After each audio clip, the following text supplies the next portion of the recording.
Hear the words tall, strong, and beautiful. What comes to mind? I'm not talking about a really tall tree. I'm talking about the Eiffel Tower, an amazing sight that people come from all over the world to see. But what's the real meaning behind it? Not everyone knows, and that's what I'm here to fix. Gustav Eiffel was the architect who designed the tower, but his story is almost more complex than the tower itself. Born at a young age, Gustav had always wanted to make the Eiffel Tower, even as a little kid.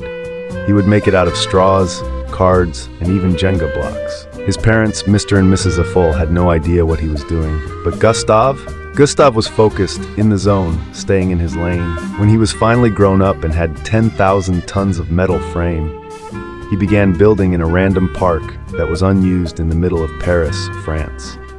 The government noticed his attempts, but said, as I quote, "Let him build." And build he did. With nothing but his bare hands, Gustav built every day consistently for 1 month until he was almost done. This is when things got out of hand. Gustav's tower had a hidden purpose. Thin at the bottom, open at the top, like a funnel is how he built it. This is not how we know it today, but right then, that was Gustav's tower. The French government didn't notice anything off until right before he was done, when the tower caught the first alien. Peculiar, I know, but Gustav's idea was finally revealed. He had created the tower as a beacon for extraterrestrial life to fall into, and for him to then study. Gustav was no architect, he was a ufologist. "A fake architect," said the government.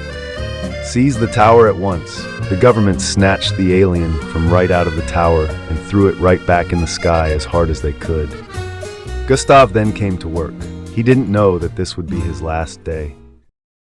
He began hammering pieces together with his fist when the French government stopped him. The Secret Service shot where he stood. Billions of people were passing by on the street, but because they were all French, none of them cared.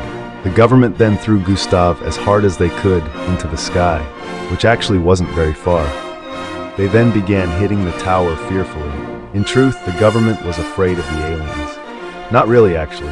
The Secret Service just didn't want anyone seeing aliens yet, because they weren't on schedule for aliens, so they made the French government act like they were destroying it because they were afraid. Gustav's legacy would forever be forgotten, and no aliens would fall from the sky. They all hoped. They hit the tower so hard that it flipped over and turned into a right-side-up triangle, the shape that we know it as today. The government considered their work done, and they went back to their building.